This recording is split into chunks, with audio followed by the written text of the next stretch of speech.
नमस्कार दोस्तों आज हमारा जो ऊपर थंबनेल है, लक्ष्मी जी आपके घर बैठ जाएगी।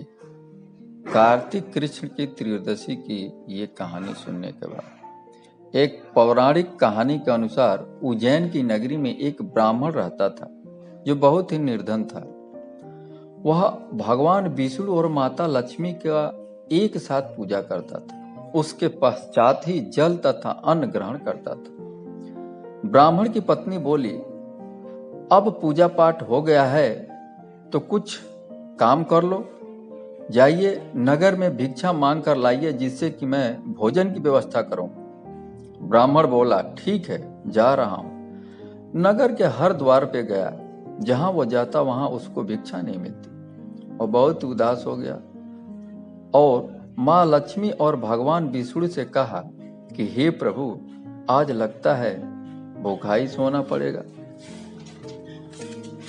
परंतु भगवान तो सब कुछ देख रहे थे, माँ लक्ष्मी भी देख रही थी।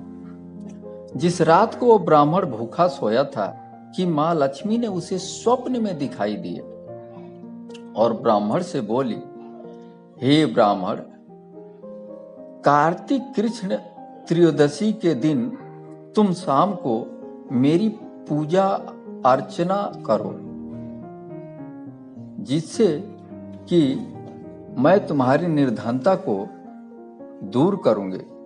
तुम्हारे पूर्व जन्म के कर्मों के अनुसार ये करना अनिवार्य है। ब्राह्मण सुबह उठा और अपनी पत्नी से बोला, माँ लक्ष्मी आज मुझे सपने में दिखाई दी और ये वृतांत मैंने स्वप्न में देखा। पत्नी के साथ माँ लक्ष्मी की साधना करने के लिए मैंने स्वप्न में देखा हूं। फिर पत्नी बोली कि ठीक है, माँ लक्ष्मी की आप उपासना कीजिए। उसके लिए एक मिट्टी की प्रतिमा लाए और उसे स्वच्छ जल से धोकर स्थापित किया।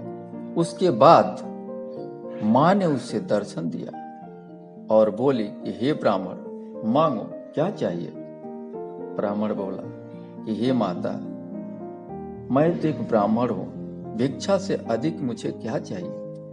माँ और प्रसन्न हुई और जन कल्याण के लिए उन्होंने बोली कि मैं तुम्हें 2 वरदान देती हूं और ध्यान से सुनो। जो कोई त्रयोदशी के दिन श्रद्धा पूर्वक हमारी भक्ति करेगा, उसकी निर्धनता मैं अवश्य दूर करूंगी। और माँ ने उस ब्राह्मण को ये भी वरदान दिया कि हे ब्राह्मण, तुम्हारे इस कहानी को त्रयोदशी के दिन कोई भी मनुष्य संध्या के समय इस कहानी को 3 बार पढ़ेगा, उसकी निर्धनता मैं अवश्य दूर करूंगी। दोस्तों, ये कहानी उस ब्राह्मण की है जब माँ लक्ष्मी ने प्रसन्न होकर उस ब्राह्मण को वरदान दिया।